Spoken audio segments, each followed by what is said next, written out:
Hi friends, welcome to Lakshmi Max. இன்னைக்கு என்ன பார்க்க போறோம்னா SSC GD and railway examக்கான expected GK questions வந்து பார்க்க போறோம். ஓகே, ஸோ இது வந்து மாடர்ன் ஹிஸ்டரியில் இருக்கக்கூடிய கொஸ்டின்ஸ். ஃபர்ஸ்ட் கொஸ்டின் பாருங்க, who repealed the vernacular press act of 1878? Okay, so Tamil medium English medium ரெண்டு பேருக்குமே உங்களுக்கு கொஸ்டின்ஸ் இருக்கு. ஓகேவா? ஸோ வெர்னாகுலர் ப்ரெஸ் ஆக்ட் இருக்கு இல்லையா, ஸோ அதை வந்து யார் தடை பண்ணாங்க, யார் ரத்து பண்ணாங்கன்னு கேட்டிருக்காங்க. போன கிளாஸ்ல நாம வந்து இந்த வெர்னாகுலர் ப்ரெஸ் ஆக்டை கொண்டு வந்தவர் யார் அப்படின்னு பார்த்தோம். ஸோ வெர்னாகுலர் ப்ரெஸ் ஆக்டை கொண்டு வந்தவர் வந்து யார் அப்படின்னு பார்த்தீங்கன்னா லிட்டன் பிரபு. இவர் தான் வெர்னாகுலர் ப்ரெஸ் ஆக்டை கொண்டு வந்தாரு. இப்போ நமக்கு கேட்டிருக்கிறது ரிப்பீல்டு. ரிப்பீல்னா என்ன அர்த்தம்னா தடை பண்ணது யாரு. ஸோ வெர்னாகுலர் ப்ரெஸ் ஆக்டை தடை பண்ணவர் யாருன்னா ரிப்பன் பிரபு. ஓகேவா? ஸோ ரெண்டும் ஒரே டோன்ல தான் வரும். ஸோ கொண்டு வந்தவர் லிட்டன், தடை பண்ணவர் யாரு அப்படின்னு பார்த்தீங்கன்னா ரிப்பன் பிரபு. ஓகே, ஸோ இதை பற்றி டீட்டெயிலாக பார்க்கலாம். 1878ஆம் ஆண்டின் வெர்னாகுலர் பத்திரிகை சட்டத்தை ரத்து செய்தவர் யார்? ஸோ இதை ரத்து செய்தவர் யாருன்னா ரிப்பன் பிரபு. அந்த வெர்னாகுலர் பத்திரிகை சட்டத்தை கொண்டு வந்தவர் யாரு அப்படின்னு பார்த்தீங்கன்னா லிட்டன் பிரபு வந்து கொண்டு வந்தார். ஓகே, ஸோ இந்த வெர்னாகுலர் பத்திரிகை சட்டம்னா என்ன அப்படின்னு போன கிளாஸ்லேயே நான் வந்து உங்களுக்கு சொல்லியிருந்தேன். ஸோ போன கிளாஸ் நீங்கள் கவனிச்சிங்கன்னா உங்களுக்கு தெரிஞ்சிருக்கும். ஸோ 1878 தான் வெர்னாகுலர் பத்திரிகை சட்டம் வந்து லிட்டன் பிரபு வந்து கொண்டு வந்தார். ஸோ அதில் வந்து பார்த்தீங்க அப்படின்னா, ஸோ நம்ம அந்த டைமில் வந்து இந்தியர்களும் பத்திரிகை ஆஃபீஸ் வந்து வச்சுருப்பாங்க. அதே மாதிரி பார்த்தீங்கன்னா வெள்ளையர்களும் ஆங்கிலேயர்களும் ஒரு பத்திரிகை ஆஃபீஸ் வந்து வச்சுருப்பாங்க. ஸோ இதில் என்ன ரூல்ஸ் போடுவாங்க அப்படின்னு பார்த்தீங்கன்னா, ஸோ இந்தியாவில் இருக்கக்கூடியவங்க ஒரு பத்திரிகை ஆஃபீஸ் வச்சுருக்காங்கன்னா அந்த இதில் வந்து அப்போ ஆட்சியில் இருக்கவங்கள பற்றியோ, அதாவது வெள்ளைக்காரங்களை பற்றி ஏதாவது ஒரு தப்பாக ஒரு நியூஸோ, ஏதாவது அவங்களுக்கு அப்போஸ் பண்ணுற மாதிரி ஒரு நியூஸ் வந்து இது பண்ணாங்கன்னா அவங்களோட பத்திரிகை ஆஃபீஸை வந்து மூடிடுவோம், அந்த மாதிரி ஒரு ரூல் இருந்துச்சு. அதுக்கப்புறம் இவங்க பத்திரிகை நடத்துறதுக்கு நிறைய வரி எல்லாமே போட்டிருந்தாங்க. ஆனால் ஆங்கிலேயர்களோட பத்திரிகைக்கு வந்து எந்த ஒரு விதிவிலக்கும் கிடையாது, அதிகமான வரியும் கிடையாது.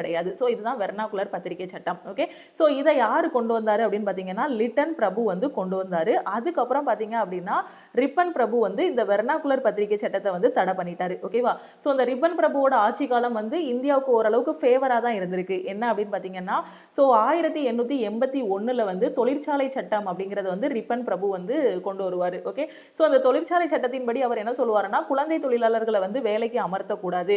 அப்படியே குழந்தைகள் வந்து வேலைக்கு வந்தாலும் ஒரு பெரிய மிஷின் கிட்ட அவங்க வேலை பார்க்குறாங்கன்னா அந்த மிஷினை சுற்றி ஒரு பாதுகாப்பு வேலி வந்து இருக்கணும் அப்படின்னு சொல்லியிருப்பாரு. ஓகேவா?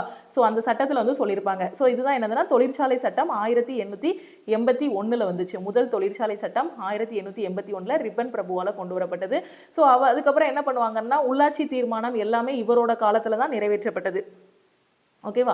ஸோ அதே மாதிரி இவர் என்னன்னா 12 வயசுக்கு குறைந்த குழந்தைகள் இருப்பாங்க இல்லையா, ஸோ அந்த குழந்தைகளை வந்து ரொம்ப நேரம் வேலையில் வந்து வைக்கக்கூடாது. ஓகேவா? ஸோ அவங்க ரொம்ப டைம் வந்து ஒர்க் பண்ணாலும் அவங்களோட வேலை நேரத்தையுமே இவர் வந்து என்ன பண்ணாருன்னா கம்மி பண்ணாரு. ஓகேவா? ஸோ அந்த தொழிலாளர் சட்டம் வந்து எப்போ வந்துச்சுன்னா 1881 ரிப்பன் பிரபுவால் கொண்டு வரப்பட்டது. ஸோ குழந்தை தொழிலாளர்கள் வந்து இருக்கக்கூடாதுன்னு ஃபுல்லாக சொல்லலை. ஸோ குழந்தைகளை வேலைக்கு வச்சிருந்தாங்கனாலுமே அதை வந்து ரொம்ப பாதுகாப்பாக தான் இது பண்ணணும், அந்த மிஷின் எல்லாம் இது பண்றதுக்கு.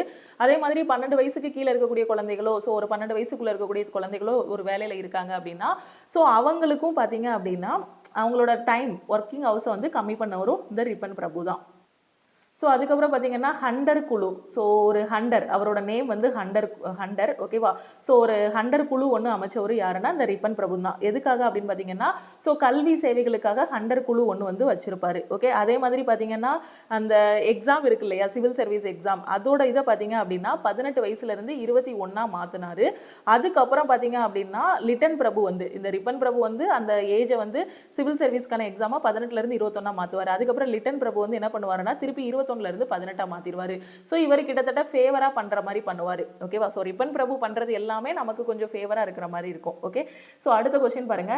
ஸோ அதனால இது எக்ஸாம்ல கன்ஃபியூஸ் ஆகக்கூடாது. வெர்னாகுலர் பத்திரிகை சட்டத்தை கொண்டு வந்தவர் வந்து லிட்டன் பிரபு. ஓகேவா? ஸோ ஏபிசிடியில் எல் தானே ஃபர்ஸ்ட் வருது. ஸோ அதனால ஃபர்ஸ்ட் என்ன நடக்கும், கொண்டு வருவாங்க. ஸோ அதனால லிட்டன் பிரபு வந்து கொண்டு வராரு 1878. அதுக்கப்புறம் அதை தடை பண்றவர் யாரு அப்படின்னு பார்த்தீங்கன்னா ரிப்பன் பிரபு வந்து தடை பண்ணுவாரு. ஏன்னா ஆர் வந்து எல்லுக்கு அடுத்து தானே வருது. ஸோ தடை பண்றது யாரு அப்படின்னு பார்த்தீங்கன்னா ரிப்பன் பிரபு வந்து தடை பண்ணுவார். அந்த வெர்னாகுலர் பத்திரிகை சட்டம்னா என்ன அப்படிங்கிறத உங்களுக்கு சொல்லிட்டேன். The Arms Act which disallowed Indians from having arms was passed in so இந்த ஆர்ம்ஸ் ஆக்ட்னா என்னதுன்னா ஆயுத சட்டம்னு சொல்லுவோம், தமிழில் ஆயுத சட்டம்னு சொல்லுவோம். ஸோ இந்த ஆயுத சட்டத்தை வந்து கொண்டு வந்தவர் யார் அப்படின்னு கேட்டிருக்காங்க. அதாவது இந்த ஆயுத சட்டம்னா என்னன்னா, இந்தியர்கள் கையில் வந்து ஆயுதங்கள் வந்து இருக்கக்கூடாது அப்படின்னு ஆயுத சட்டம் வந்து கொண்டு வந்தாங்க. ஏன்னா அவங்க கையில் ஆயுதம் இருந்தால் என்ன பண்ணுவாங்க, ஸோ சண்டை வரும். அப்போ இவங்க வந்து நம்ம நாட்டில் வந்து இருக்காங்க, அவங்கள விரட்டி அடிச்சிருவாங்க. ஸோ அப்போ ஆட்சி பண்ணிட்டு இருக்கவங்க யார், ஆங்கிலேயர்கள் ஆட்சி பண்ணிட்டு இருக்காங்க. ஸோ அப்போ அவங்க என்ன சட்டம் கொண்டு வராங்கன்னா, இந்தியர்கள் கையில் வந்து எந்த ஒரு ஆயுதமும் இருக்கக்கூடாது அப்படின்ட்டு சொல்லி ஆயுத சட்டம் வந்து நிறைவேற்றுவார். யார் அப்படின்னு பார்த்தீங்கன்னா லிட்டன் பிரபு. ஓகேவா. ஸோ லிட்டன் பிரபு வந்து வைஸ்ராயா எந்த வருஷத்துல இருந்து எந்த வருஷம் வரை இருப்பாருன்னா 1876 இருந்து 1880 வரைக்கும் இவர் வந்து வைஸ்ராயா இருப்பாரு. அந்த இடைப்பட்ட காலத்துல 1878 தான் அவர் 2 சட்டம் கொண்டு வருவார். ஒன்று வந்து வெர்னாகுலர் பத்திரிகை சட்டம். அதாவது அந்த சட்டத்தின் மூலமா என்ன பண்ணலாம், நம்ம ஏற்கனவே ஆட்சியில் இருக்கவங்களை பத்தி தப்பா எழுத முடியாது. ஸோ இது ஒரு லாக்கு. அடுத்து என்ன பண்ணுவாருன்னா, அதே 1878 பார்த்தீங்க அப்படின்னா ஆயுத சட்டம்னு ஒன்று வந்து கொண்டு வந்துருவார். அந்த ஆயுத சட்டத்தின்படி இந்தியர்கள் யார் கையிலையுமே துப்பாக்கி எதுவுமே, அதாவது எந்த ஒரு இதுவுமே ஆயுதங்கள், துப்பாக்கியா இருக்கட்டும் கத்தியா இருக்கட்டும், எந்த ஒரு ஆயுதமே இருக்கக்கூடாது அப்படின்னு கொண்டு வருவார். ஓகேவா. ஸோ அந்த ஆயுத சட்டம் எப்போன்னா 1878 வந்து லிட்டன் பிரபு வந்து கொண்டு வந்தார். ஓகே. ஸோ இந்த சட்டத்தின்படி பார்த்தீங்கன்னா இந்தியர்கள் வந்து ஒரு துப்பாக்கி தயாரிக்கக்கூடாது, இல்லை வேற எந்த ஒரு ஆயுதமே தயாரிக்கக்கூடாது அப்படிங்கிறது தான் அந்த ஆயுத சட்டம் வந்து இது பண்ணுவாங்க. ஏன்னா 1857 வந்து என்ன நடந்துச்சு அப்படின்னு பார்த்தீங்கன்னா முதல் இந்திய சுதந்திர போர் நடந்துச்சு. ஸோ அந்த நிகழ்வுக்கு அப்புறமாவே அவங்க கொஞ்சம் ஓரளவுக்கு நிறைய சட்டங்கள் வந்து கொண்டு வர ஆரம்பிச்சிட்டாங்க. ஓகேவா. ஸோ ஏன்னா அதில் வந்து பார்த்தீங்கன்னா ரொம்ப பெரிய போராட்டம், கிட்டத்தட்ட 2 வருஷத்துக்கிட்ட அந்த முதல் இந்திய சுதந்திர போர் வந்து நடந்துச்சு.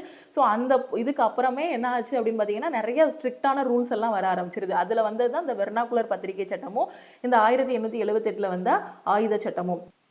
இந்தியர்கள் ஆயுதம் வைத்திருக்க கூடாது என்ற ஆயுத சட்டம் டேஸில் நிறைவேற்றப்பட்டது. 1878 நிறைவேற்றப்பட்டது. யாரால, லிட்டன் பிரபுவால. அவரோட ஆட்சி காலம் பார்த்தீங்க அப்படின்னா அவர் வைஸ்ராயா இருந்ததுன்னு பார்த்தீங்கன்னா 1876 இருந்து 880 வரைக்கும் இருந்தார். 1878 2 சட்டம் கொண்டு வந்தார். ஒன்று வந்து ஆயுத சட்டம், இன்னொன்று வந்து என்னதுன்னா வெர்னாகுலர் சட்டம். ஓகேவா. ஸோ அடுத்த கொஸ்டின் பாருங்க. Who among the following governor general of Bengal outlawed the practice of sati. So எந்த கவர்னர் ஜெனரல் வந்து அந்த சதி பழக்கத்தை வந்து தடை செய்தார் அப்படின்னு கேட்டிருக்காங்க. ஸோ சதி பழக்கம்னா என்னது, ஸோ கணவர் இறந்துட்டாரு அப்படின்னா மனைவியும் தூக்கி என்ன பண்ணுவாங்க, தீக்குள்ள தூக்கி போட்டுருவாங்க. உடன்கட்டை ஏறும் வழக்கம், இதுதான் என்னதுன்னா சதி. ஓகேவா. ஸோ அப்போது ஸ்டார்டிங்கில் வந்து பெண்கள் வந்து அந்த துக்கம் தாங்க முடியாமல் அவங்களா போய் தீயில விழுந்துருவாங்க. அதுக்கப்புறம் நாளடைவில் அது ஒரு கலாச்சாரமாக மாறி கணவன் இறந்துட்டாலே அந்த பெண்ணை தூக்கி அப்படியே அவளுக்கு சம்மதமே இல்லைனாலும் அவளை தூக்கி தீயில போட்டுருவாங்க. அதுதான் சதி பழக்கம். அந்த சதிங்கக்கூடிய உடன்கட்டை ஏறும் பழக்கத்தை வந்து தடை பண்ணவர் யாரு அப்படின்னு பார்த்தீங்கன்னா யாருன்னா வில்லியம் பெண்டிங் பிரபு. ஓகேவா. ஸோ வில்லியம் பெண்டிங் பிரபு தான் அந்த சதி என்கக்கூடிய உடன்கட்டை ஏறும் பழக்கத்தை வந்து தடை பண்ணார். ஓகேவா. ஸோ இவர் வந்து எப்போ கவர்னர் ஜெனரலாக இருந்தார் அப்படின்னு பார்த்தீங்கன்னா 1828 இருந்து 1835 வரைக்கும் கவர்னர் ஜெனரலாக இருந்தவர் தான் இந்த வில்லியம் பெண்டிங். ஸோ இவரை பற்றி முக்கியமாக கேட்கக்கூடியது வந்து இந்த சதி பழக்கத்தை ஒழித்தவர் யார், ஸோ சதி பழக்கத்தை தடை பண்ணிய கவர்னர் ஜெனரல் யாருன்னு கேட்பாங்க. ஸோ யார் அப்படின்னு பார்த்தீங்கன்னா வில்லியம் பெண்டிங் பிரபு. ஸோ மற்ற ஆப்ஷன்ஸ் எல்லாம் அடுத்து நம்ம பார்க்கலாம். கீழ்கண்ட வங்காள கவர்னர் ஜெனரலில் யார் சதி பழக்கத்தை தடை செய்தார். ஸோ சதி பழக்கத்தை தடை செய்தவர் யார் அப்படின்னு பார்த்தீங்கன்னா வில்லியம் பெண்டிங் பிரபு. ஓகேவா. ஸோ அதே மாதிரி பார்த்தீங்கன்னா கானிங் பிரபு இல்லைனா கேனிங் பிரபுன்னு சொல்லுவோம், லார்டு கேனிங் அப்படின்னு சொல்லுவோம், இல்லைனா கானிங் பிரபுன்னு தமிழில் இருக்கும். ஸோ இவர் வந்து ரொம்ப முக்கியமான ஆளு நமக்கு. ஏன்னா 1857 என்ன நடந்துச்சு, முதல் இந்திய சுதந்திர போர் வந்து நடந்துச்சு. ஸோ அந்த டைம்ல கவர்னர் ஜெனரலாக இருந்தவர் யாரு. ஸோ எக்ஸாம்ல கொஸ்டின் கேட்பாங்க, முதல் இந்திய சுதந்திர போரின் போது கவர்னர் ஜெனரலாக இருந்தவர் யாருன்னு கேட்பாங்க. கானிங் பிரபு. ஓகேவா. ஸோ அவர் நேம் வந்து என்னதுன்னா கானிங் பிரபு. ஸோ அதை தான் சார்லஸ் கேனிங்னு தமிழில் டிரான்ஸ்லேட் பண்ணியிருக்காங்க. ஸோ சார்லஸ் கேனிங்கா. ஓகேவா. ஸோ இல்லைனா லார்டு கேனிங் அந்த மாதிரி சொல்லியிருப்பாங்க. ஸோ ஏன்னா அவங்க ஒவ்வொரு பட்டங்கள் வச்சிருப்பாங்க, sir Canning, Charles Canning, Lord Canning அந்த மாதிரி. ஓகேவா. ஸோ கானிங் பிரபு தான் 1857 வந்து பார்த்தீங்க அப்படின்னா அவர் வந்து கவர்னர் ஜெனரலாக இருந்தார். 1857 வந்து முதல் இந்திய சுதந்திர போர் வந்து இருந்துச்சு. ஓகேவா. ஸோ 1856 இருந்து 58 வரைக்கும் அவர் கவர்னர் ஜெனரலாக இருந்தார். அதுக்கப்புறம் 1858 இருந்து 1862 வரைக்கும் அவர் வைஸ்ராயா இருந்தார். ஸோ ஏன் இந்த இதில் வந்து கவர்னர் ஜெனரல் இருக்குது, இதில் வந்து வைஸ்ராயின் இருக்குன்னா 1857 முதல் இந்திய சுதந்திர போர் நடக்கும் இல்லையா. ஸோ அந்த முதல் இந்திய சுதந்திர போர் வந்து ஒரு இதுக்கு முடிவுக்கு வரும்போது, கிட்டத்தட்ட அதை முடிவுக்கு கொண்டு வரும்போது பார்த்தீங்க அப்படின்னா ஸோ ஒரு விக்டோரியா மகாராணியோட பேரறிக்கை வந்து இருக்கும் 1858. ஸோ இது எல்லாமே முக்கியமான வருஷம். விக்டோரியா மகாராணி வந்து ஒரு பேரறிக்கை விடுவாங்க. அதுலேருந்து என்ன பண்ணுவாங்கன்னா அது வரைக்கும் கவர்னர் ஜெனரலாக இருந்தாங்க இல்லையா. ஸோ அந்த போஸ்டிங்கை வந்து எப்படி மாற்றுவாங்கன்னா வைசிராய் அப்படின்னு மாத்திடுவாங்க. ஓகேவா? அதனால கடைசி கவர்னர் ஜெனரல் யாரு அப்படின்னு பார்த்தீங்கன்னா கானிங் பிரபு. ஓகேவா? ஸோ அதே மாதிரி முதல் வைசிராய் யாரு அப்படின்னு பார்த்தீங்கன்னா அதுவும் கானிங் பிரபு தான். ஸோ எக்ஸாமில் ரிப்பீட்டடாக கொஸ்டின் கேட்பாங்க. எப்படினாலும் கொஸ்டின் கேட்கலாம். முதல் இந்திய சுதந்திர போரின் போது கவர்னர் ஜெனரலாக இருந்தவர் யாரு? கானிங் பிரபு. ஸோ இந்தியாவோட முதல் வைசிராய் யாரு அப்படின்னு பார்த்தீங்கன்னா அதுவும் கானிங் பிரபு தான். ஓகேவா? ஸோ கிளியரா? விக்டோரியா மகாராணியோட பேரறிக்கை எப்போ வந்துச்சு அப்படின்னு கேட்பாங்க. 1858 தான் விக்டோரியா மகாராணியோட பேரறிக்கை. இந்த மாதிரி கொஞ்சம் டீட்டெயிலாக படிச்சிட்டிங்க அப்படின்னா ஜிகே எப்படி கேட்டாலுமே நீங்கள் வந்து எக்ஸாமில் ஆன்சர் பண்ணிடலாம். ஸோ அதே மாதிரி பார்த்தீங்கன்னா 1856 வந்து விதவைகள் மறுமண சட்டம் இருக்கு இல்லையா? ஸோ அதை நிறைவேற்றியவரும் யார் அப்படின்னு பார்த்தீங்கன்னா இந்த கேனிங் பிரபு தான். ஓகேவா? ஸோ அடுத்து யார் இருக்கா? டல்கோசி பிரபுவா? ஸோ அதே மாதிரி முக்கியமானது பார்த்தீங்கன்னா வில்லியம் பெண்டிங், கேனிங் பிரபு, ரிப்பன் பிரபு, லிட்டன் பிரபு, டல்கோசி பிரபுன்னு இந்த மாதிரி நிறைய பேர் வந்து இருப்பாங்க. ஓகே. ஸோ அதே மாதிரி டல்கோசி பிரபு பார்த்தீங்க அப்படின்னா டல்கோசி பிரபுவும் ரொம்ப முக்கியமானவர். இதை நம்ம மாடர்ன் ஹிஸ்ட்ரி படிச்சிங்கன்னா ஒவ்வொருத்தங்களா வரிசையாக அந்த மாதிரி ஒவ்வொருத்தங்களும் ஒன்று பண்ணியிருப்பாங்க. ஓகேவா? டல்கோசி பிரபு பார்த்தீங்கன்னா இவர் வந்து 1848 1856 வரைக்கும் கவர்னர் ஜெனரலாக வந்து இருப்பார். ஓகே. இவரோட இதில் ரொம்ப முக்கியமானது என்ன அப்படின்னு பார்த்தீங்கன்னா இந்தியாவில் முதல் ரயில் பாதை வந்து இவரோட காலத்தில் தான், டல்கோசி பிரபுவோட காலத்தில் தான் இது பண்ணுவாங்க. எங்கே இருந்து அப்படின்னு பார்த்தீங்கன்னா மும்பையிலேருந்து தானேக்கு வந்து முதல் ரயில் பாதை வந்து இது பண்ணுவாங்க. ஓகேவா? எந்த வருஷம் அப்படின்னு பார்த்தீங்கன்னா 1853 இவரால் தான் முதல் ரயில் பாதை எங்க இருந்துன்னா பாம்பேல இருந்து தானேன்னு இருக்கும், இல்லைன்னா மும்பையில இருந்து தானே வரைக்கும் முதல் ரயில் பாதை, இல்லைன்னா இருப்பு பாதைனாலும் ஒண்ணுதான், ரயில் பாதைனாலும் ஒண்ணுதான். ஓகேவா? முதல் ரயில் பாதை வந்து டல்கோசி பிரபுவோட காலத்துல 1853 மும்பையில இருந்து தானேக்கு வந்து போடப்பட்டது. ஓகேவா? இது வந்து இவரோட இதுல ரொம்ப முக்கியமானது. அதே மாதிரி இந்த டல்கோசி பிரபு வந்து கவர்னர் ஜெனரலா இருக்கும்போது இன்னொன்னு என்ன அப்படின்னு பாத்தீங்கன்னா ஒரு தனி பொதுப்பணித்துறை வந்து தனியா வந்து உருவாக்கப்பட்டது. பொதுப்பணித்துறைன்னு தனியா ஒன்று டல்கோசி பிரபுவோட காலத்துல தான் உருவாக்கப்பட்டது. ஓகேவா? அதே மாதிரி பாத்தீங்கன்னா வாரன் ஹேஸ்டிங்ஸ். இவரோடது என்ன அப்படின்னு பாத்தீங்கன்னா இவர் தான் வாரன் ஹேஸ்டிங்ஸோட பற்றி பார்த்தீங்கன்னா 1781 வந்து இவர் தான் முதல் கவர்னர் ஜெனரலாக வந்து இருந்தார். ஓகேவா? முதல் வைசிராய், லாஸ்ட் கவர்னர் ஜெனரல் யாருன்னு பார்த்தாச்சு. அதே மாதிரி முதல் கவர்னர் ஜெனரல் யாருன்னு பார்த்தாச்சு. முதல் கவர்னர் ஜெனரல் யார் அப்படின்னு எக்ஸாமில் கேட்பாங்க. யார் அப்படின்னு பார்த்தீங்கன்னா வாரன் ஹேஸ்டிங்ஸ். ஓகே.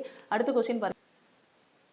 இந்த கொஸ்டின்ல பாருங்க, who was the governor general of India when doctrine of lapsi was introduced in India? doctrine of lapsi அப்படின்னா என்ன அர்த்தம்னா வாரிசிலப்பு கொள்கை அப்படின்னு அர்த்தம். வாரிசிலப்பு கொள்கையின் போது இந்தியாவோட கவர்னர் ஜெனரலா யார் இருந்தாங்க அப்படின்னு பாத்தீங்கன்னா டல்கோசி பிரபு தான் கவர்னர் ஜெனரலா இருந்தாரு.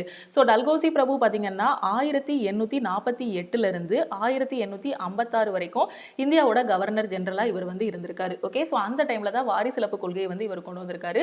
வாரிசிலப்பு கொள்கைனா என்ன அர்த்தம் அப்படின்னு பாத்தீங்கன்னா ஒரு மன்னர் இருக்காருன்னு வச்சுக்கோங்க, ஒரு ராஜா இருக்காங்க, அந்த காலத்துல ராஜாக்கள் இருப்பாங்க இல்லையா? அந்த ராஜாவுக்கு குழந்தைங்க இருப்பாங்க, ஆண் குழந்தை இருக்கும், பெண் குழந்தை இருக்கும். சப்போஸ் அந்த ராஜாவுக்கு வாரிசு இல்லைன்னு வச்சுக்கோங்க, எந்த ஒரு குழந்தையுமே இல்லை. ஓகேவா? அப்படி வாரிசு இல்லாம இருந்தாங்கன்னா அந்த ராஜாவோட அந்த பிரதேசம் இருக்கு இல்லையா, அதை எல்லாத்தையுமே ஆங்கிலேயர்களோட கட்டுப்பாட்டு கீழே கொண்டு வந்துருவாங்க. அப்படி இல்லைன்னா அந்த ராஜாவுக்கு வாரிசு இருக்கு, ஆனா அது வந்து ஆண் வாரிசா இல்லாம இருக்கு. ஓகேவா? ஒரு ராஜாவுக்கு எல்லாமே பெண் குழந்தைகளா இருக்கு, ஆண் குழந்தை இல்லாம இருந்தாலுமே அந்த மாகாணங்களோ அந்த பிரதேசங்கள் ஃபுல்லாவே யாரோட கட்டுப்பாட்டு கீழே வந்துரும்னா ஆங்கிலேயர்களோட கட்டுப்பாட்டு கீழே வந்துடும். வாரிசு இல்லாம இருந்தாலும் சரி, ஆண் குழந்தை இல்லாம இருந்தாலும் சரி, அந்த ராஜாவோட பிரதேசங்கள் எல்லாமே ஆங்கிலேயர்களோட கட்டுப்பாட்டு கீழே கொண்டு வந்துடும். இதுதான் என்னதுன்னா வாரிசிலப்பு கொள்கை.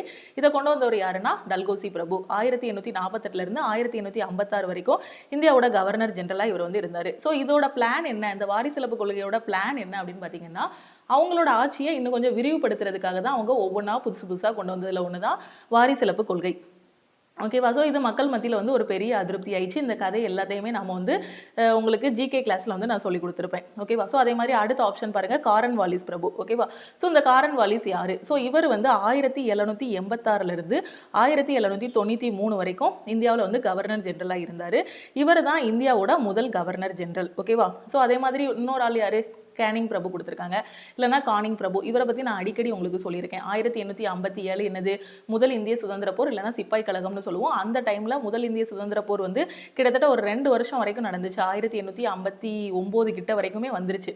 58 59 ஒரு 2 வருஷம் வரைக்கும் நடந்துச்சு. அந்த டைமில் அந்த பெரிய போரையே சமாளித்து ஆங்கிலேயர்களுக்கு வந்து ஒரு பெரிய உதவிகரமாக இருந்த ஒரு கவர்னர் ஜெனரல் தான் யாருன்னா கானிங் பிரபு. அதுதான் அப்போ கேட்பாங்க எக்ஸாமில், முதல் இந்திய சுதந்திர போரின் மீது கவர்னர் ஜெனரலாக இருந்தவர் யாருன்னு கேட்பாங்க. யாருன்னா கானிங் பிரபு. ஓகேவா? அதே மாதிரி பார்த்தீங்கன்னா மவுண்ட் பேட்டன் பிரபு. ஓகேவா? இந்தியாவோட கவர்னர் ஜெனரலாக 1947 வந்து இவர் வந்து நியமிக்கப்பட்டார். ஸோ கிட்டத்தட்ட நமக்கு சுதந்திரம் கிடைக்கும் போது கடைசி ஒரு வைஸ்ராயாவோ ஒரு கவர்னர் ஜெனரலாவோ இருந்தவர் யார் அப்படின்னு பார்த்தீங்கன்னா இந்த மவுண்ட் பேட்டன் பிரபு தான். ஸோ ஆங்கிலேயர்கள்கிட்ட இருந்து இந்தியாவை நம்ம கிட்ட ஒப்படைக்கிறதுக்காக இவர் வந்து அதில் ரொம்பவே முக்கியமான ஆளு. ஓகேவா? ஸோ கடைசி ஒரு கவர்னர் ஜெனரலாக இருந்தவர் தான் யாருன்னா இந்த மவுண்ட் பேட்டன் பிரபு. ஓகே, ஸோ இந்தியாவில் வாரிசிலப்பு கொள்கை இழப்பு கோட்பாடு அறிமுகப்படுத்தப்பட்ட போது இந்தியாவின் கவர்னர் ஜெனரல் யாருன்னு கேட்டிருக்காங்க. ஸோ அப்போ யார் கவர்னர் ஜெனரலாக இருந்தாங்க? இதை தான் அவ்வளோ நேரம் கதையாக சொன்னேன். டல்கோசி பிரபு. வாரிசிலப்பு கோட்பாடுனா என்னங்கிறத நான் மேலே எக்ஸ்பிளைன் பண்ணிட்டேன். வாரிசிலப்பு கோட்பாடுனா ஒண்ணுமே இல்லை, ஒரு ராஜாவுக்கு குழந்தை இல்லாமலோ இல்லைன்னா ஆண் குழந்தை இல்லாமலோ இருந்தா அவங்களுக்கு வாரிசு இல்லை அப்படிங்கக்கூடிய ஒரு இதுக்கு வந்து ஆங்கிலேயர்கள் ஒரு கருத்துக்கு வந்துருவாங்க. இதனால அந்த ராஜாவுக்கு கீழே இருக்கக்கூடிய பகுதிகள் இருக்கும் இல்லையா, அந்த பிரதேசங்கள் எல்லாமே ஆங்கிலேயர்களோட கட்டுப்பாட்டுக்கு கீழே வந்துடும். இதுதான் வாரிசிலப்பு கோட்பாடு. மற்றது எல்லாமே நான் எக்ஸ்பிளைன் பண்ணிட்டேன். கானிங் பிரபுனா யாரு, அதே மாதிரி காரன் வாலிஸ் பிரபு யாரு, மவுண்ட் பேட்டன் பிரபு யாருங்கிறத எக்ஸ்பிளைன் பண்ணிட்டேன். கானிங் பிரபு வந்து 1857 முதல் இந்திய சுதந்திர போறப்போ கவர்னர் ஜெனரலா இருந்தவர். அதே மாதிரி காரன் வாலிஸ் பிரபு வந்து இந்தியாவோட ஃபர்ஸ்ட் கவர்னர் ஜெனரலா இருந்தவங்க. மவுண்ட் பேட்டன் பிரபு பார்த்தீங்கன்னா லாஸ்ட் கவர்னர் ஜெனரலா இருந்தவர். ஓகே, ஸோ அடுத்த கொஸ்டின் பாருங்க. Gandhi Irwin pact was signed in which year? So Gandhi Irwin ஒப்பந்தம் அப்படின்னு தமிழில் சொல்லுவோம். இது எப்போ கையெழுத்தானது அப்படின்னு பார்த்தீங்கன்னா 1931 தான் இந்த காந்தி இர்வின் ஒப்பந்தம் வந்து கையெழுத்தானது. ஓகேவா? ஸோ ஆங்கில அரசாங்கத்தை அந்த டைமில் வந்து அதுக்கு ஒரு பிரதிநிதி இருப்பார் இல்லையா, ஒரு கவர்னர் ஜெனரல் மாதிரி. அவர் யார் அப்படின்னு பார்த்தீங்கன்னா அவரோட நேம் வந்து இர்வின். ஓகேவா? ஸோ காந்திக்கும் இர்வினுக்கும் இடையில ஒரு உடன்படிக்கை, ஒரு ஒப்பந்தம் வந்து இது பண்ணாங்க. அதுதான் என்னதுன்னா காந்தி இர்வின் ஒப்பந்தம். ஓகேவா? ஸோ இது வந்து பார்த்தீங்கன்னா இந்த இதுக்கப்புறம் தான் டைரக்டாக ஆங்கிலேயர்கள் கூட ஒரு டைரக்டா ஒரு ஸ்பீச், ஒரு கான்வர்சேஷன் வச்சுக்கலாம். அதுக்கு முன்னாடி வரைக்கும் ஆங்கிலேயர்களை ரொம்ப ஈஸியாக நம்ம வந்து பார்க்குற மாதிரி அந்த மாதிரிலாம் இருக்காது. இந்த காந்தி இர்வின் ஒப்பந்தத்துக்கு அப்புறம் ஸோ ஒரு உரையாடல் ஆரம்பிச்சுது. ஸோ அதுக்கடுத்து நம்ம சுதந்திரத்தை பற்றின ஒரு பேச்சு, ஒரு உரையாடல் வந்து இந்த காந்தி இர்வின் ஒப்பந்தத்துக்கு அப்புறம் தான் ஒரு இதே ஆரம்பிச்சுது. ஓகேவா? ஸோ காந்தி இர்வின் ஒப்பந்தம் வந்து எந்த ஆண்டு கையெழுத்தானதுன்னு கேட்டிருக்காங்க. 1931 தான் காந்தி இர்வின் ஒப்பந்தம் வந்து கையெழுத்தானது. ஓகேவா? ஸோ அதே மாதிரி பார்த்தீங்கன்னா ஒத்துழையாமை இயக்கம் வந்து எந்த வருஷம்? 1920. ஓகே, ஸோ அதே மாதிரி பார்த்தீங்கன்னா சாம்பிரான் சத்தியாகிரகம் காந்தியடிகளோட முக்கியமானது. ஸோ காந்தி சுதந்திர போராட்டத்தில் காந்தியோட பங்குன்னு பார்த்தீங்கன்னா அதுவே ஒரு தனி டாப்பிக்காக வரும். அதில் நிறைய இருக்கும். வெள்ளையனே வெளியேறு இயக்கம், சாம்பிரான் சத்தியாகிரகம்னு நிறைய இருக்கும். உப்பு சத்தியாகிரகம், இது எல்லாமே வரும். ஓகேவா? ஸோ 1920ங்கிறது என்னதுன்னா ஒத்துழையாமை இயக்கம். தமிழில் வந்து என்ன சொல்லுவோம்னா நான் கோஆபரேஷன் மூவ்மெண்ட்னு சொல்லுவோம். ஓகே, ஸோ அதே மாதிரி பார்த்தீங்கன்னா 1930 பார்த்தீங்கன்னா சட்ட மறுப்பு இயக்கம். அதே மாதிரி ஸோ இந்த மாதிரி வெள்ளையனே வெளியேறு இயக்கம் வந்து 1942. ஓகே, ஸோ இந்த மாதிரி முக்கியமான இயக்கங்கள் எல்லாத்தையுமே ஞாபகம் வச்சுக்கோங்க. அடுத்த கொஸ்டின் பாருங்க. Who was the governor general of India during the revolt of 1857 AD? நான் சொன்னேன்னா 1887 ஒரு ரிவோல்ட் நடந்துச்சு. அது என்னது? முதல் இந்திய சுதந்திர போர். அந்த டைம்ல கவர்னர் ஜெனரலா இருந்தவர் யாருன்னு கேட்டிருக்காங்க. ஸோ அந்த டைம்ல கவர்னர் ஜெனரலா இருந்தவர் யாருன்னா கானிங் பிரபு. ஓகேவா? ஸோ லார்டு கானிங்னு சொல்லுவோம். இதை பத்தி நான் உங்களுக்கு சொல்லிட்டேன். கிபி 1857 கிளர்ச்சியின் போது இந்தியாவின் கவர்னர் ஜெனரல் யாருன்னு கேட்டிருக்காங்க. கானிங் பிரபு. ரொம்ப ரொம்ப முக்கியமான கொஸ்டின். அந்த 1857 முதல் இந்திய சுதந்திர போர் இருக்கு இல்லையா, இதை சுத்தி கொஸ்டின்ஸ் வந்து வரும். எப்படிலாம் வரும்னு பார்த்தீங்கன்னா இந்த முதல் இந்திய சுதந்திர போர் வந்து இந்தியாவோட பல பகுதிகளில் இந்த சுதந்திர போர் வந்து வெடிக்க ஆரம்பிச்சது. ஒவ்வொரு பகுதிகளில் இருக்கவங்களும் தங்களோட படைகளை வந்து வழிநடத்திட்டு போவாங்க. ஓகேவா? ஸோ அந்த ஒவ்வொரு பகுதிகள்லையும் தன்னோட படைகளை வழிநடத்துறவங்க யாரு, அந்த படைகளுக்கு தலைமை தாங்கியிருப்பாங்க இல்லையா, ஸோ அவங்க யாருங்க லிஸ்ட் எல்லாம் ஒரு இதாக படிச்சுக்கோங்க. அடுத்து பார்த்தீங்க அப்படின்னா அந்த டைமில் அந்த அந்த முதல் இந்திய சுதந்திர போர் எதனால் முடிவுக்கு வந்துச்சு, அந்த முதல் இந்திய சுதந்திர போருக்கு அப்புறம் என்ன நடந்துச்சு, அது வரைக்கும் கவர்னர் ஜெனரலாக இருந்தவங்க எல்லாரையுமே வைஸ்ராயாக மாற்றினாங்க. அப்போ அந்த டைமில் கவர்னர் ஜெனரலாக இருந்தவர் யார்? கானிங் பிரபு. இவர் தான் கடைசி கவர்னர் ஜெனரல், முதல் வைஸ்ராய் அப்படின்னு இந்த கானிங் பிரபு வந்து நம்ம வந்து சொல்லலாம். ஓகேவா? ஸோ அந்த புரட்சி வந்து எப்படி நடந்துச்சு அப்படிங்கிறது உங்களுக்கே தெரியும். ஓகேவா? ஸோ சாதாரண ஒரு சிப்பாய் கழகமாக ஆரம்பிச்சது அப்படியே அது முதல் இந்திய சுதந்திர போராக இந்தியா ஃபுல்லாகவே என்ன ஆயிடுச்சு? வெடிக்க ஆரம்பிச்சிருது. ஓகே, அதே மாதிரி ஒரு முக்கியமான வருஷம் அடிக்கடி எக்ஸாமில் கேட்பாங்க. 1861 தான் என்னது? இந்திய கவுன்சில் சட்டம் வந்து வந்துச்சு. ஓகேவா? ஸோ இந்திய கவுன்சில் சட்டம் எந்த வருஷம்னு கேட்பாங்க. 1861. ஓகே, ஸோ அடுத்த கொஸ்டின் பாருங்க. Who of the following governor generals promulgated the policy of subsidiary alliance? So இதில் வந்து பார்த்தீங்கன்னா சப்சிடரி அலையன்ஸ் அப்படின்னா என்ன அர்த்தம்னா துணைப்படை திட்டம். இந்தியாவில் துணைப்படை திட்டம் அப்படின்னு சொல்லுவாங்க. தமிழில் வந்து துணைப்படை திட்டம் அப்படின்னு சொல்லுவாங்க. இதை கொண்டு வந்தவர் யார் அப்படின்னு பார்த்தீங்கன்னா வெல்லஸ்லி பிரபு. ஓகேவா? ஸோ லார்டு வெல்லஸ்லி அப்படின்னு இங்கிலீஷில் சொல்லுவாங்க. தமிழில் வந்து வெல்லஸ்லி பிரபு அப்படின்னு சொல்லுவாங்க. ஸோ இவரோட இது பார்த்தீங்கன்னா 1798 1805 வரைக்கும் இந்தியாவோட கவர்னர் ஜெனரலாக இருந்தவர் தான் யாருன்னா இந்த வெல்லஸ்லி பிரபு. ஸோ இந்த துணைப்படை திட்டம்னா என்ன அப்படின்னு பார்த்தீங்கன்னா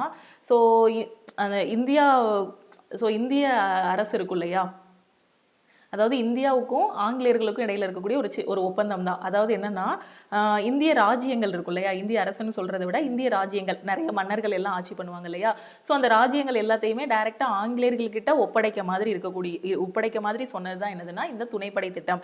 ஸோ அதே மாதிரி இந்த துணைப்படை திட்டத்தை ஃபர்ஸ்ட் அக்ரி பண்ணிட்டு தன்னோட இதை வந்து ஒப்படைச்சவர் யாரு அப்படின்னு பார்த்தீங்கன்னா ஹைதராபாத் நிஜாம் தான் 1798 இந்த துணைப்படை திட்டத்தில் வந்து இது பண்ணாரு. ஓகேவா. ஸோ டேரெக்டாக அவங்களுக்கு அது வரைக்கும் அடிமையாக தான் இருக்கும், மறுபடியும் நம்ம ராஜ்யங்களை அவங்க கிட்ட ஒப்படைக்க மாதிரி இது பண்ணுறதை கொண்டு வந்தவர், அந்த துணைப்படை திட்டத்தை கொண்டு வந்தவர் யார் அப்படின்னு பார்த்தீங்கன்னா வெல்லஸ்லி பிரபு. ஓகே. ஸோ கீழ்கண்ட கவர்னர் ஜெனரல்களில் யார் துணைப்படை திட்ட கொள்கையை அறிவித்தார்? யார் அப்படின்னு பார்த்தீங்கன்னா வெல்லஸ்லி பிரபு தான் துணைப்படை திட்டத்தை வந்து கொள்கையை வந்து அறிவித்தார். ஓகே. ஸோ அதே மாதிரி ஒவ்வொருத்தங்களே பார்த்துக்கோங்க, டல்கோசி பிரபு, காரன் வாலிஸ், வேரன் ஹேஸ்டிங்ஸ், ஒவ்வொருத்தங்களும் ஏதாவது ஒன்று பண்ணியிருப்பாங்க. ஸோ அதை ஹிஸ்ட்ரியில் ரொம்ப ரொம்ப முக்கியம் இந்த நேம் எல்லாமே. ஓகே. அடுத்த கொஸ்டின் பாருங்க, who was the viceroy of India when the partition of Bengal was announced? ஓகேவா. ஸோ பார்ட்டிஷன் ஆஃப் பெங்கால்னா தமிழ் என்னன்னா வங்க பிரிவினை. ஓகேவா. ஸோ வங்க பிரிவினை அனௌன்ஸ் பண்ணும்போது, வங்க பிரிவினை நடக்கும்போது அந்த டைம்ல வைஸ்ராயா இருந்தவர் யாருன்னு கேட்டிருக்காங்க. ஸோ நம்ம வந்து பார்ட்டிஷன் ஆஃப் பெங்கால் அப்படின்னு ஒரு தனி டாப்பிக்கே ஜிகேல வந்து பார்த்துருப்போம். ஓகேவா. ஸோ அந்த டைமில் வந்து 1905 வந்து பார்த்தீங்க அப்படின்னா வங்க பிரிவினையோட வருஷம் வந்து பார்த்தீங்கன்னா பார்ட்டிஷன் ஆஃப் பெங்கால் வந்து 1905. அந்த டைமில் கவர்னர் ஜெனரலாக இருந்தவர் யார் அப்படின்னு பார்த்தீங்கன்னா கர்சன் பிரபு, லார்டு கர்சன் அப்படின்னு இங்கிலீஷில் சொல்லுவோம். ஸோ இவர் தான் அந்த டைமில் வந்து கவர்னர் ஜெனரலாக வந்து இருந்தார். ஸோ அந்த வங்க பிரிவினை எதுக்காக அப்படின்னு பார்த்தீங்கன்னா ஃபஸ்ட்டு வந்து அது ரொம்ப பெருசாக இருந்திருக்கு. ஓகேவா. ஸோ பெரிய மாகாணத்தை வந்து அவங்களால ஆட்சி பண்ணுறதுக்கு கஷ்டமாக இருக்குது அப்படின்னு தான் சொன்னாங்க. ஆனால் அதோட உண்மையான இது என்ன அப்படின்னு பார்த்தீங்கன்னா வங்க பிரிவினையில் ஸோ இந்துக்களையும் முஸ்லீம்களையும் தனித்தனியாக நாம் வந்து பிரித்து வச்சிடலாம் அப்படின்னு ஒரு இதை வந்து கொண்டு வந்தாங்க. அதனால் 1906 முஸ்லீம் லீக் எல்லாமே தோன்ற ஆரம்பிச்சுது. ஓகே. ஸோ இந்த மாதிரி ஒற்றுமையாக இருக்கும்போது, இந்துக்கள் முஸ்லீம்கள் எல்லாரும் ஒற்றுமையாக இருக்கும்போது அந்த டைமில் ஆங்கிலேயர்களால் அவங்க மேலே ஆதிக்கம் செலுத்துறது ரொம்ப கஷ்டம். ஸோ அதனால் முஸ்லீம் தனியாக இந்துக்கள் தனியாக பிரிக்கிறது தான் இதோட முக்கிய நோக்கம். ரொம்ப உள்ளார்ந்த நோக்கம் பார்த்தீங்கன்னா அதுதான் முக்கிய நோக்கம். ஸோ இந்துக்களையும் முஸ்லீம்களையும் அவங்க வந்து தனித்தனியாக பிரித்தாங்க. ஸோ இது கிட்டத்தட்ட பார்த்தீங்கன்னா 1911 வரைக்குமே இந்த பிரிவினை வந்து இருந்துச்சு. அதுக்கப்புறம் பார்த்தீங்கன்னா 1911 வந்து இந்த வங்க பிரிவினை வந்து ரத்து செய்யப்பட்டது. ஏன்னா அதுக்கடுத்து சுதேசி இயக்கம் எல்லாமே வர ஆரம்பித்த பிறகு 1911 ரத்து செய்யப்பட்டது. அப்போது வங்க பிரிவினை எப்போன்னு கேட்டாங்கன்னா 1905. எந்த வருஷம் ரத்து செய்யப்பட்டது அப்படின்னு பார்த்தீங்கன்னா 1911 ரத்து செய்யப்பட்டது. என்னதான் வங்க பிரிவினை ரத்து செஞ்சாலுமே அதுக்கடுத்தும் அவங்க வந்து பிரிஞ்சவங்க மாதிரியே தான் இருந்தாங்க. ஏன்னா அவங்க வந்து தனியாக எங்களுக்குன்னு ஒரு இது வேணும்னு இந்துக்கள் ஒரு குரூப் ஃபார்ம் ஆக ஆரம்பிச்சிட்டாங்க, முஸ்லீம்ஸ் ஒரு குரூப் வந்து ஃபார்ம் ஆக ஆரம்பிச்சிட்டாங்க. ஓகேவா. ஸோ அப்போ அந்த வங்க பிரிவினையின் போது வந்து கவர்னர் வைஸ்ராயா இருந்தவர் யாரு அப்படின்னு பார்த்தீங்கன்னா கர்சன் பிரபு தான் வைஸ்ராயா இருந்தார். ஸோ வங்க பிரிவினை அறிவிக்கப்பட்ட போது இந்தியாவின் வைஸ்ராய் யாருன்னு கேட்டிருக்காங்க. யார் அப்படின்னு பார்த்தீங்கன்னா கர்சன் பிரபு. 1905 தான் வங்க பிரிவினை. முஸ்லீம் லீக் ஆரம்பிச்சது வந்து 1906. 1911 வந்து வங்க பிரிவினை வந்து ரத்து செய்யப்பட்டது. அதை ரத்து செஞ்சவர் யார் அப்படின்னு பார்த்தீங்கன்னா ஹார்டிங் பிரபுன்னு ஒருத்தர் வருவார். ஸோ அவர் வந்து வங்க பிரிவினை வந்து ரத்து பண்ணுவார். ஓகேவா. அடுத்த கொஸ்டின் பாருங்க, who was the viceroy of India when the capital of India was shifted from Calcutta to Delhi? ஓகேவா. ஸோ தலைநகரம் வந்து கல்கத்தாலேருந்து டெல்லிக்கு மாற்றப்படும் போது வைஸ்ராயா இருந்தவங்க யாருன்னு கேட்டிருக்காங்க. ஸோ யார் அப்படின்னு பார்த்தீங்கன்னா ஹார்டிங் பிரபு. ஓகேவா. Lord Harding. ஓகேவா. இரண்டாம் ஹார்டிங். ஓகே. ஸோ அந்த இரண்டாம் ஹார்டிங் வந்து வைஸ்ராயா இருக்கும்போது தான் என்னாச்சு அப்படின்னு பார்த்தீங்கன்னா கல்கத்தாலேருந்து டெல்லிக்கு வந்து தலைநகரம் மாற்றுவாங்க. இந்தியாவின் தலைநகரம் கல்கத்தாவிலிருந்து டெல்லிக்கு மாற்றப்பட்ட போது இந்தியாவின் வைஸ்ராய் வந்து யாருன்னு கேட்டிருக்காங்க. யார் அப்படின்னு பார்த்தீங்கன்னா ஹார்டிங் பிரபு. ஓகே. ஸோ அடுத்த கொஸ்டின் பாருங்க, who was the first individual satyagrahi of India? Who was the first individual satyagrahi of இந்தியான்னு கேட்டிருக்காங்க. ஸோ யார் அப்படின்னு பார்த்தீங்கன்னா ஆச்சாரிய வினோபாவே. ஓகேவா. ஸோ இவர் தான் ஃபர்ஸ்ட் இண்டிவிஜுவல் சத்தியாகிரகி. ஓகேவா. ஸோ இவரை வந்து ஃபர்ஸ்ட் தனிநபர் சத்தியாகிரகியா யார் தேர்ந்தெடுத்தார் அப்படின்னு பார்த்தீங்கன்னா காந்திஜி வந்து தேர்ந்தெடுத்திருப்பாரு. ஓகேவா. ஸோ இந்தியாவின் முதல் தனிநபர் சத்தியாகிரகி யார் அப்படின்னு பார்த்தீங்கன்னா ஆச்சாரியா வினோபாவே. ஓகேவா. ஸோ இவர் பார்த்தீங்கன்னா மகாத்மா காந்தி கூட சுதந்திர போராட்டத்தில் இருந்தவர். ஸோ இவரை தான் ஃபர்ஸ்ட் முதல் சத்தியாகிரகி தனிநபர் சத்தியாகிரகியா மகாத்மா காந்தி வந்து தேர்ந்தெடுப்பார். ஓகேவா. ஸோ அதே மாதிரி ஜவஹர்லால் நேரு பற்றி உங்களுக்கு தெரியும். ஓகேவா. ஸோ இவர் வந்து இந்திய சுதந்திர போராட்டத்தில் ரொம்ப முக்கியமான பங்கு வகிச்சிருந்தாரு. அதே மாதிரி இந்தியாவோட ஃபர்ஸ்ட் பிஎம்மும் இவர் தான். ஓகேவா. ஸோ இந்தியாவோட முதல் பிரைம் மினிஸ்டரும் இவர் தான். அடுத்து பார்த்தீங்கன்னா ஜெயபிரகாஷ் நாராயணன் பற்றி சொல்லியிருக்காங்க. ஸோ இவரும் பார்த்தீங்கன்னா இவர் வந்து இந்திய தேசிய காங்கிரஸ்லாம் உறுப்பினராக இருந்தார். அதுக்கப்புறம் 1942 வெள்ளையனை வெளியேறு இயக்கத்திலேயே இவர் வந்து ஒரு முக்கியமான ஆளாக இருந்திருக்காரு. ஓகேவா. ஸோ அந்த போராட்டத்தில் கலந்துக்கிட்ட ஒரு ஆளாக இருந்திருக்காரு. ஸோ அடுத்து மகாத்மா காந்தி பற்றி நமக்கே தெரியும். ஓகேவா. ஸோ இதில் முக்கியமானது என்னன்னா, இது நிறைய எக்ஸாம்பிள் கேட்டிருக்காங்க. இந்தியாவோட ஃபர்ஸ்ட் தனிநபர் சத்தியாகிரகி யார் அப்படின்னு பார்த்தீங்கன்னா ஆச்சாரிய வினோபாவே. இவர் வந்து ஃபர்ஸ்ட் தனிநபர் சத்தியாகிரகின்னு யார் அறிவிப்பாங்க அப்படின்னு பார்த்தீங்கன்னா காந்தியடிகள் தான் ஃபர்ஸ்ட் தனிநபர் சத்தியாகிரகி அப்படின்னு இவரை அறிவிப்பார். ஓகேவா. So quit India movement was launched in response to which of the following. So என்ன சொல்லியிருக்காங்க, ஸோ வெள்ளையனே வெளியேறு இயக்கம் வந்து எதுக்காக தொடங்கப்பட்டது அப்படின்னு பார்த்தீங்கன்னா கிரிப்ஸ் திட்டத்துக்காக. அந்த இதை வந்து கிரிப்ஸ் திட்டத்துக்கு அப்போஸ் பண்ணுறதுக்காக தொடங்கப்பட்டது தான் என்னதுன்னா வெள்ளையனே வெளியேறு இயக்கம். ஓகேவா. ஸோ இந்த கிரிப்ஸ் இயக்கத்து வெள்ளையனே வெளியேறு இயக்கம் எப்போ இதாயிடுச்சு அப்படின்னு பார்த்தீங்கன்னா 1942. பின்வரும் ஒன்றில் எதற்காக வெள்ளையனே வெளியேறு இயக்கம் தொடங்கப்பட்டது அப்படின்னு பார்த்தீங்கன்னா கிரிப்ஸ் திட்டத்துக்காக வெள்ளையனே வெளியேறு இயக்கம் வந்து தொடங்கப்பட்டது. இது வந்து 1942. ஸோ இந்த கிரிப்ஸ் திட்டத்தை தான் இவர் வந்து என்ன சொன்னார் அப்படின்னு பார்த்தீங்கன்னா தோல்வி அடைந்த வங்கியின் பிந்தைய தேதி காசோலை, பின் தேதியிடப்பட்ட காசோலை அப்படின்னு சொல்லியிருப்பாரு. ஓகேவா. ஸோ இந்த திட்டத்தை தான் இந்த திட்டத்தில் சொல்லியிருக்கிறதுனா தோல்வி அடைந்த வங்கியின் பின் தேதியிடப்பட்ட காசோலை அப்படின்னு சொல்லியிருப்பாரு. ஓகேவா. ஸோ அது வந்து யார் சொன்னாங்க அப்படின்னு எக்ஸாமில் கேட்பாங்க. ஓகே.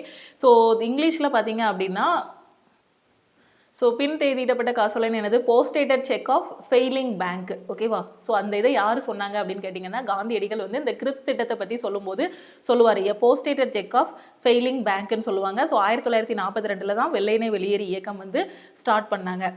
ஸோ இந்த வெள்ளையனே வெளியேறு இயக்கத்துக்கு அப்புறம் தான் ஒரு வழியாக வெள்ளைக்காரங்களை வந்து இந்தியா விட்டு அனுப்பணும் அப்படிங்கக்கூடிய ஒரு முழு முயற்சியில் வந்து இறங்க ஆரம்பிப்பாங்க. அப்போ தான் அந்த வெள்ளையனே வெளியேறு இயக்கத்தை அப்போ தான் காந்தி வந்து ஒன்று சொல்லுவார். என்ன சொல்லுவார்னா செய் அல்லது செத்துமடி அப்படின்னு சொல்லுவாங்க. ஓகேவா. ஸோ இந்தியாவை வந்து ஒன்று விடுவிக்கணும், இல்லை அந்த முயற்சியில் நம்ம செத்து போகணும், இந்த ரெண்டில் ஒன்று நடக்கணும் அப்படின்னு சொல்லுவார். ஓகேவா. ஸோ இந்த வெள்ளையனே வெளியேறு இயக்கத்தின் போது தான் அவர் இதை சொல்லுவார், செய் அல்லது செத்துமடி, டூ ஆர் டை அப்படின்னு சொல்லுவார். ஓகேவா. ஸோ இது எக்ஸாமில் கேட்பாங்க, அவர் வந்து எப்போ டூ ஆர் டைன்னு சொன்னார். ஏன்னா அவர் ஒத்துழையாமை இயக்கத்தில் இருந்தார், உப்பு சத்தியாகிரகத்தில் இருந்தார், சட்டமறுப்பு இயக்கத்தில் இருந்தார், வெள்ளையனே வெளியேறு இயக்கத்தில் இருந்தாங்க. இது எல்லாத்தையும் ஆப்ஷனில் கொடுத்துட்டு செய் அல்லது செத்துமடிங்கிறத எப்போ வந்து காந்தியடிகள் சொன்னார் அப்படின்னு கேட்பாங்க. 1942 வெள்ளையனே வெளியேறு இயக்கத்தில் தான் அவர் வந்து என்ன சொல்லுவாருன்னா டூ ஆர் டைன்னு சொல்லுவாங்க. ஓகேவா. ஸோ செய் அல்லது செத்துமடி அப்படின்னு வந்து சொல்லுவார். ஒன்று இந்தியாவை காப்பாற்றணும், இல்லைன்னா அந்த முயற்சியில் நாம செத்து போகணும், அந்த மாதிரி சொல்லுவார். ஓகேவா. ஸோ இதுதான் வெள்ளையனே வெளியேறு இயக்கம் பற்றின இம்பார்ட்டன்ட் இன்ஃபர்மேஷன். ஓகே. ஸோ அடுத்த கொஸ்டின் பாருங்க, who launched secret radio during the quit India movement. ஓகேவா. ஸோ வெள்ளையனே வெளியேறு இயக்கத்தில் ஒரு ரகசிய வானொலி, ஒரு சீக்ரெட் ரேடியோ, ரகசிய வானொலியை வந்து யார் வந்து தொடங்கினாங்க அப்படின்னு கேட்டிருக்காங்க. யார் அப்படின்னு பார்த்தீங்கன்னா உஷா மேத்தா. ஓகே. ஸோ இதுவும் ரொம்ப முக்கியமான கொஸ்டின். வெள்ளையனே வெளியேறு இயக்கத்தின் போது ரகசிய வானொலியை தொடங்கியவர் யாருன்னு கேட்டிருக்காங்க. யார் அப்படின்னா உஷா மேத்தா தான் வெள்ளையனே வெளியேறு இயக்கத்தில் ஒரு ரகசிய வானொலியை வந்து தொடங்குவார். ஸோ இந்த உஷா மேத்தா என்ன பண்ணுவாங்க அப்படின்னு பார்த்தீங்கன்னா 1942 அகில இந்திய காங்கிரஸ் குழு கூட்டத்தில் வந்து கலந்துக்கிடுவாங்க. ஓகேவா. ஸோ அவங்க வந்து ஒரு ரகசிய வானொலி நிலையத்தை வந்து தொடங்கணும். அதுக்கப்புறம் வந்து ரொம்ப தூர பகுதிகளுக்கு நம்ம செய்திகளெல்லாம் அனுப்புறதுக்கு இது யூஸ் ஆகும், அந்த மாதிரி வந்து கொண்டு வந்தாங்க. ஓகே. ஸோ இதில் முக்கியமானது ரகசிய வானொலியை தொடங்கியவர் யார் அப்படின்னு பார்த்தீங்கன்னா உஷா மேத்தா. எப்போன்னா 1942 வெள்ளையனே வெளியேறு இயக்கத்தின் போது தான் தொடங்கினாங்க. Who among the following woman freedom fighter was not associated with quit India movement. So வெள்ளையனே வெளியேறு இயக்கத்தில் எந்த பெண் விடுதலை போராளி வந்து இதுல கலந்துக்கிடல, யாரு ஆட் ஒன் அவுட் வந்து கண்டுபிடிக்கணும். மீதி எல்லாருமே கலந்துக்கிட்டவங்க ஒரு 3 பேர், ஒருத்தங்க மட்டும் கலந்துக்கிடாதவங்க. ஓகேவா. ஸோ மாதங்கி ஹஸ்ரா இவங்க வந்து மாதங்கினி ஹஸ்ரா இவங்க கலந்துக்கிட்டாங்க. அடுத்து கனாக் லதா பருவா, அடுத்து வந்து அருணா அசாஃப் அலி, இவங்க 3 பேருமே பார்த்தீங்கன்னா வெள்ளையனே வெளியேறு இயக்கத்தில் கலந்து கொண்ட பெண்மணிகள். ஸோ இவங்க மட்டும் சாந்தி கோஷ் மட்டும் வெள்ளையனே வெளியேறு இயக்கத்தில் வந்து இவங்க வந்து கலந்துக்கிடல. ஸோ இவங்க வந்து வெள்ளையனே வெளியேறு இயக்கத்தில் வந்து பார்த்தீங்கன்னா கலந்துக்கிட்டாங்க குவைட் இந்தியா மூமெண்ட்டில். 1942 செப்டம்பர் 29 இவங்களை வந்து ஒரு போலீஸ் ஸ்டேஷனில் வச்சு வெள்ளைக்காரங்க வந்து சுட்டு கொண்டுருவாங்க. ஸோ அதில் வந்து தன்னோட உயிரை வந்து விட்டுருவாங்க வீர பெண்மணி. ஸோ மாதங்கினி ஹஸ்ரா. அடுத்து பார்த்தீங்கன்னா கனக்லதா பரோவா. ஸோ இவங்க என்ன பண்ணுவாங்கன்னா வெள்ளையனே வெளியேறு இயக்கத்தில் அவங்க ஒரு கொடியை வச்சுட்டு, நம்மளோட நாட்டு கொடியை வச்சுட்டு அவங்க வந்து ஒரு ஊர்வலத்தில் இருப்பாங்க. அந்த டைமில் வந்து வெள்ளைக்காரன் வந்து இவங்களை வந்து சுட்டு கொண்டுருவாங்க. அடுத்து அருணா அசாஃப் அலி. அருணா அசாஃப் அலி வந்து இவங்களை பற்றி நம்ம போன கிளாஸ்லேயே ஒரு ஒன்லைனர் கொஸ்டின் வந்து நான் சொன்னேன் உங்களுக்கு. ஸோ அவங்க என்ன பண்ணாங்கன்னா வெள்ளையனே வெளியேறு இயக்கம் 1942 நடந்துச்சா. ஸோ பம்பாயில் இருக்கக்கூடிய அந்த கோவாலியா டேங்க் மைதானத்தில் இந்திய தேசிய கொடியை, நம்ம நாட்டோட தேசிய கொடியை வந்து அவங்க வந்து நட்டு வச்சாங்க இல்லையா. ஸோ அதுக்கு வந்து இவங்க வந்து ரொம்ப முக்கியமானவங்க, அருணா அசாஃப் அலி. ஓகேவா. ஸோ அடுத்து வந்து சாந்தி கோஷ். ஸோ இவங்க யார் அப்படின்னு பார்த்தீங்கன்னா 1931. ஸோ இது ரொம்ப முக்கியமான கொஸ்டின் கிடையாது, இருந்தாலும் நான் சொல்கிறேன். 1931 சாந்தி கோஷ், அதுக்கப்புறம் சுனிதி சௌத்ரி அப்படிங்கக்கூடிய ஒரு 2 சின்ன பொண்ணுங்க இருப்பாங்க. அவங்களுக்கு ஒரு 14-15 வயசு தான் இருக்கும். அவங்க என்ன பண்ணுவாங்க அப்படின்னு பார்த்தீங்கன்னா ஒரு ஜட்ஜையே துப்பாக்கி வச்சு சுட்டு கொன்றுவாங்க. ஓகேவா? ஸோ வயசு கம்மியாக இருக்கிறதுனால இவங்களுக்கு வந்து பார்த்தீங்கன்னா மரண தண்டனையிலிருந்து வெள்ளைக்காரங்க வந்து இவங்களுக்கு மரண தண்டனை வந்து கொடுக்க மாட்டாங்க. அதுக்கப்புறம் காந்தி வந்து தலையிடும் போது ஸோ சின்ன பசங்களா இருக்காங்கன்னு இவங்களை வந்து 1939 வந்து ரிலீஸ் பண்ணிடுவாங்க. ஓகேவா? ஸோ அதுக்கப்புறம் அவங்க தன்னோட படிப்பை வந்து தொடருவாங்க. ஓகேவா? ஸோ அதுக்கப்புறம் கண்டினியூவாக படிப்பாங்க. இந்த ஸ்டோரிலாம் தேவையில்ல. ஸோ ஜஸ்ட் தெரிஞ்சு மட்டும் வச்சுக்கோங்க.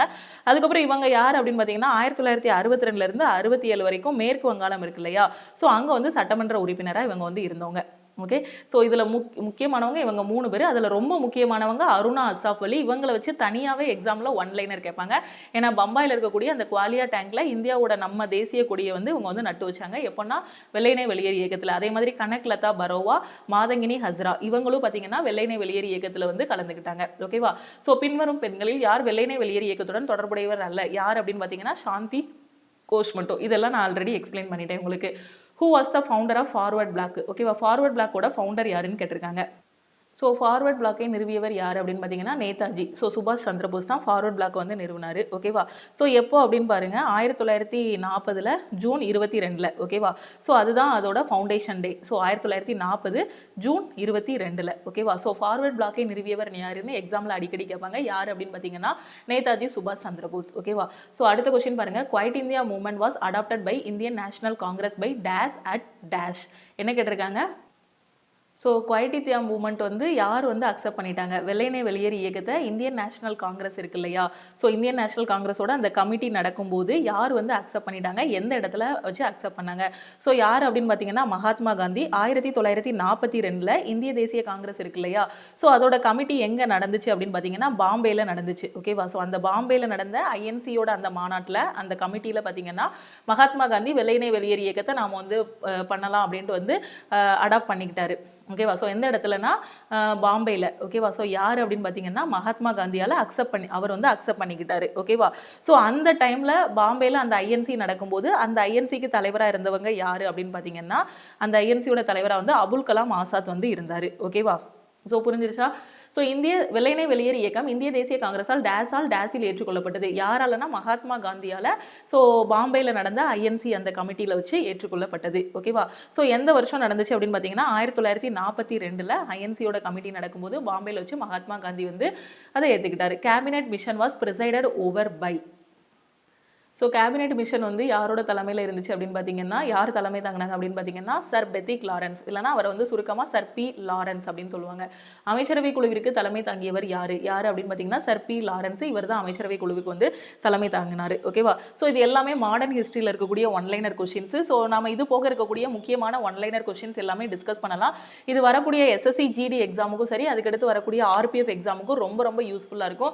ஸோ இதே மாதிரி நம்ம வந்து ஏன்ஷியன் ஹிஸ்ட்ரி, மாடர்ன் ஹிஸ்ட்ரியில் இருக்கிறது, மிடிவல் இந்தியாவில் இருக்கிறது, பாலிட்டியில் இருக்கிறது எல்லாமே ஒன் பை ஒன்னா இம்பார்ட்டன்ட் கொஸ்டின்ஸ் எல்லாமே டிஸ்கஸ் பண்ணலாம். ஓகேவா? ஸோ இந்த வீடியோ பிடிச்சிருந்து அப்படின்னா லைக் பண்ணுங்க. டவுட்ஸ் இருந்துச்சுன்னா கமெண்ட் பண்ணுங்க. உங்க ஃப்ரெண்ட்ஸும் எக்ஸாமுக்கு ப்ரிப்பேர் பண்றாங்கன்னா மறக்காம அவங்களுக்கும் இந்த வீடியோவை ஷேர் பண்ணுங்க. நீங்க இன்னும் லக்ஷ்மி மேக்ஸ் ஆப்பை வந்து டவுன்லோட் பண்ணல அப்படின்னா பிளே ஸ்டோர்ல போய் லக்ஷ்மி மேக்ஸ் ஆப்பை வந்து டவுன்லோட் பண்ணிக்கோங்க. ஸோ நம்ம ஆப்ல பாத்தீங்க அப்படின்னா இருக்கக்கூடிய எல்லா கோர்சஸ்க்குமே உங்களுக்கு வந்து 80% ஆஃபர் வந்து இருக்கும். ஏன்னா பொங்கல் வரப்போகுது இல்லையா? ஸோ அதனால் இந்த ஸ்பெஷல் டேயில் இருக்கக்கூடிய எல்லா கோர்சஸ்க்குமே இது வரைக்கும் இல்லாத ஸ்பெஷல் ஆஃபர் வந்து இருக்க போகுது. So all in one course பார்த்தீங்க அப்படின்னா நீங்கள் LAM 15 அப்படிங்கக்கூடிய கூப்பன் கோடை அப்ளை பண்ணிங்க அப்படின்னா உங்களுக்கு 300 rupees வந்து கம்மியாகும். ஏன்னா நம்ம வந்து ஜனவரி 1 நியூ இயர்க்கே ஆஃபர் கொடுத்துட்டோம் நிறையா. ஸோ இந்த டைமு பொங்கலுக்கு பார்த்தீங்கன்னா ஸோ கூப்பன் கோட் ஆஃபர் மட்டும் தான் கொடுக்க முடியுது. ஸோ இந்த கூப்பன் கோடை யூஸ் பண்ணிங்கன்னா உங்களுக்கு 300 rupees வந்து கம்மியாகும். ஸோ நீங்கள் வந்து பார்த்தீங்கன்னா 1399 மட்டும் பே பண்ணால் போதுமானது ஆல் இன் ஒன் கோர்ஸுக்கு. இது வரைக்கும் உள்ளதை ரொம்ப கம்மியான பிரைஸ் ஆல் இன் ஒன் கோர்ஸோட பிரைஸ். ஸோ இந்த கூப்பன் கூட மறக்காம அப்ளை பண்ணீங்கன்னா உங்களுக்கு 300 rupees எக்ஸ்ட்ரா கம்மியாகும். ஓகேவா? ஸோ மறக்காம கூப்பன் கோட் அப்ளை பண்ணிக்கோங்க. ஏன்னா கூப்பன் கோட் வந்து ஒரு 20 டைம்ஸ் தான் யூஸ் பண்ண முடியும். ஓவரால் இருக்கக்கூடிய எல்லா ஸ்டூடெண்ட்ஸுமே பார்த்தீங்கன்னா ஒரு 20 டைம்ஸ் தான் யூஸ் பண்ண முடியும். யாராவது ஒரு ஸ்டூடெண்ட் ஒரு டைம் பேமெண்ட் போயிட்டு அதில் எரர் வந்துருச்சுன்னா அதுவும் ஒரு டைமாக கவுண்ட் ஆகிடும். ஓகேவா? ஸோ அதனால் நீங்கள் இன்னும் ஜாயின் பண்ணலை அப்படின்னா குயிக்காகவே ஜாயின் பண்ணிக்கோங்க. ஏன்னா நம்ம இந்த மந்த்தில் நியூ இயர் வந்துச்சு இல்லையா? அந்த டைமே ஒரு 10 days கிட்டேயே ஆஃபர் அப்படியே இருந்துச்சு உங்களுக்கு. ஸோ இதில் இதில் ஒரு 300 rupees கூப்பன் கோட் இருக்கிறதுனால அந்த LAM 15 கூப்பன் கோட் அப்ளை பண்ணிக்கோங்க. அப்ளை பண்ணிவிட்டு ஸோ இந்த ப்ரைஸில் வந்து நீங்கள் ஜாயின் பண்ணிக்கோங்க. ஸோ இந்த ப்ரைஸில் ஜாயின் பண்ணிங்கனாலும் உங்களுக்கு லைஃப் டைம் வேலிடிட்டி வந்து இருக்கும். ஓகேவா? ஸோ அதே மாதிரி மேக்ஸ் அண்ட் ரீசனிங்கோட ப்ரைஸ் பார்த்தீங்க அப்படின்னா மேக்ஸ் ரீசனிங் 2 மட்டும் உங்களுக்கு வேணும்னா ஸோ அதோட ப்ரைஸ் வந்து 799 தான். அதுக்கும் கூப்பன் கோட் வந்து LAM 15 அப்ளை பண்ணிக்கோங்க. ஓகேவா? ஸோ LAM 15 கோடு அப்ளை பண்ணிங்கன்னா உங்களுக்கு 300 rupees வந்து கம்மியாகும். ஓகே, ஸோ வேறு ஏதாவது இந்த கூப்பன் கோட் அப்ளை பண்ணுறதுல டவுட் இருக்குன்னா இந்த நம்பருக்கு நீங்கள் கால் பண்ணியோ வாட்ஸ்அப் பண்ணியோ கேட்கலாம். 9043379345. ஓகேவா? ஸோ ஏதாவது டவுட் இருக்குன்னா இந்த நம்பருக்கு நீங்கள் கால் பண்ணியோ வாட்ஸ்அப் பண்ணியோ கேட்கலாம். உங்கள் ஃப்ரெண்ட்ஸும் எக்ஸாமுக்கு ப்ரிப்பேர் பண்ணுறாங்கன்னா மறக்காமல் அவங்களுக்கு இந்த வீடியோ ஷேர் பண்ணுங்கள். ஏன்னா இந்த மந்தில் நம்ம நிறைய ஆஃபர் கொடுத்துட்டோம். ஸோ இந்த பொங்கலுக்கு ரொம்ப ரொம்ப சூப்பரான ப்ரைஸ், இது வரைக்கும் இல்லாத ஒரு ப்ரைஸ் ஆல் இன் ஒன் கோர்ஸில் இருக்குது. ஸோ நீங்கள் ஒரு சென்ட்ரல் கவர்மெண்ட் எக்ஸாமோ ஸ்டேட் கவர்மெண்ட் எக்ஸாமோ கிளியர் பண்ணணும் அப்படின்னா நம்ம ஆல் இன் ஒன் கோர்ஸில் ஜாயின் பண்ணிக்கோங்க.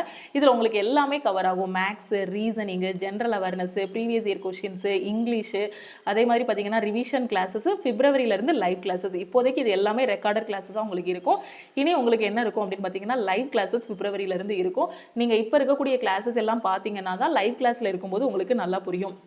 ஓகேவா?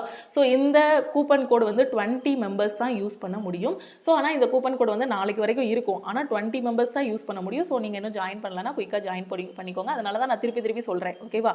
ஸோ ஏன்னா இன்னும் நமக்கு பார்த்தீங்கன்னா கொஞ்சம் டேஸ் தான் இருக்குது எக்ஸாமுக்கு. ஏன்னா RPF சைட்லேருந்து பார்த்தீங்கன்னா 2250 வேகன்சி இருக்குன்னு சொல்லிட்டாங்க.